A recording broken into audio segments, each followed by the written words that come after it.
The fabric of human history is woven with threads of conflict and conquest, where the narrative of power dynamics has often overshadowed the more subtle stories of empathy, compassion, and mutual respect. The siege of Melos in 416 BC by Athens, amidst the broader canvas of the Peloponnesian War, serves as a poignant example of this perennial struggle. This event is not merely a tale of military strategy or political ambition. It is a reflection of a deeper, more enduring dilemma within human society: the tension between might and right, between the imposition of power and the principles of justice and equity.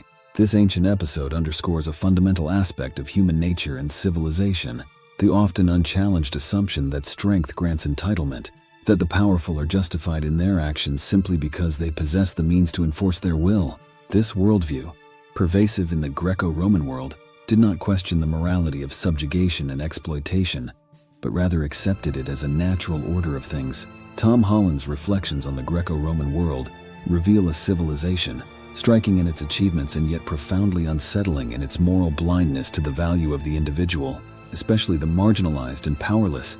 Against this backdrop, the introduction of Christianity represented a radical departure from the established norms of the time. It posited a revolutionary idea that every individual, regardless of their societal status, bore the divine image and thus had inherent dignity. This concept was not just a theological declaration, but a moral revolution that challenged the very foundations of the prevailing social order. It asserted that power does not confer righteousness, and that every person has intrinsic worth, thereby laying the groundwork for the principles of human dignity, equality, and universal rights that we hold dear today.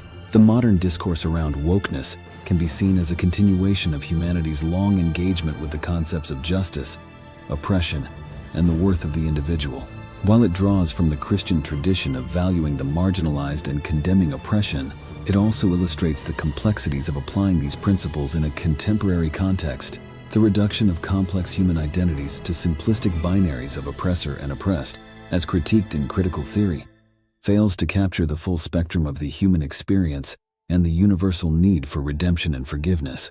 As we delve further into the historical encounter between Athens and Melos and reflect on the subsequent influence of Christian thought on modern values, it becomes evident that the journey towards a more just and equitable society requires a nuanced understanding of human nature.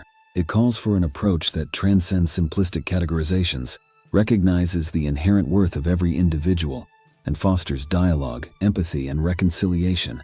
This path, though fraught with challenges, holds the promise of a society that truly embodies the ideals of dignity, equality, and respect for all.